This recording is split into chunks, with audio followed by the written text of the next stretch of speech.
शोहरत, पैसा और सुर्खियां, रातों रात यूट्यूब से नेम और फेम कमाने वाले एल्विश यादव का सिस्टम हिल गया है। दूसरों का सिस्टम हिलाने की बात करने वाले इस इन्फ्लुएंसर के घर पर सरेआम गोलियां चलाई गई और गोलीबारी का कनेक्शन एक ऐसे गैंग से निकलकर आया जो एक्सटॉर्शन और सुपारी किलिंग में लॉरेंस के बाद दूसरा सबसे बड़ा गैंग है, हिमांशु भाऊ गैंग। सबसे पहले आपको एल्विश के घर पर फायरिंग की तस्वीरें दिखाते हैं और बाद में गोलीबारी की इनसाइड कहानी।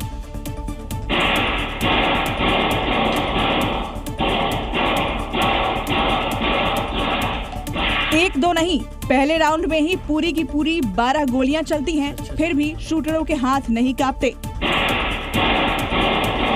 सीसीटीवी में कुल 2 बदमाश फायरिंग करते नजर आ रहे हैं, जो एक बार में पूरी मैगजीन खाली कर देते हैं। ये हमले से पहले की तस्वीर है, जिसमें 3 बदमाश एक बाइक पर आते दिखे, जिनमें से 2 उतरकर फायरिंग करते हैं।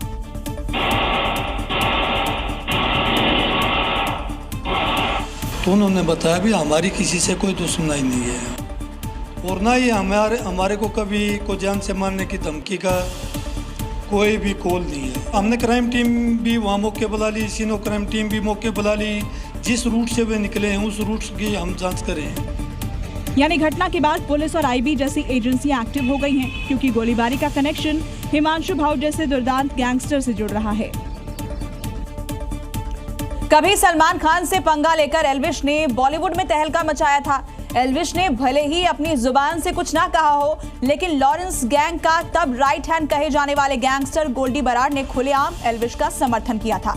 यानी जिस गैंगस्टर से कनेक्शन के कथित आरोप लगे, आज उसी अपराध की दुनिया के कुछ गैंगस्टर्स के वो निशाने पर आ गए।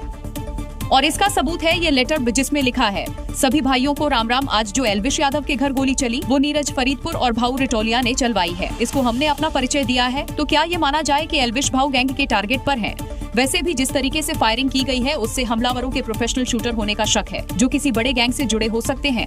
अब जरा एक पुरानी तस्वीर देखिए, जिसमें सलमान के खिलाफ गोल्डी बराड़ ने साफ साफ लिखा कि ये जो बिग बॉस में एल्विश यादव के साथ बुरा बर्ताव हुआ है, इसका बदला लेने की जिम्मेदारी मैं लेता हूँ। यानी कल जो गैंगस्टर एल्विश के साथ थे और आज कुछ गैंगस्टर उनके घर पर गोलियां चला रहे हैं। एल्विश के घर पर गोलीबारी के पीछे अब तक कोई खास वजह निकलकर नहीं आई है, लेकिन पुलिस सूत्रों का दावा है कि इसके पीछे 3 बड़ी वजह हो सकती है। पहला, रंगदारी और डराने के लिए गोलीबारी। दूसरा, गोल्डी जैसे गैंगस्टर से कथित यारी जो कि कभी सच साबित नहीं हुई। और तीसरा, गैम्बलिंग एप्स का प्रमोशन, जिसका जिक्र भाऊ गैंग ने खुद किया है। अब सवाल उठता है, गैम्बलिंग एप्स का एक इन्फ्लुएंसर और गैंगस्टर से क्या लेना देना? जरा समझते हैं इसे। अभी एल्विश को जो बोलते सुना, वो कोई व्लॉग नहीं, प्रमोशन का हिस्सा है, जिसके बदले करोड़ों की फीस ली जाती है। और गोलीबारी के पीछे भाऊ गैंग इसे ही जिम्मेदार बता रहा है।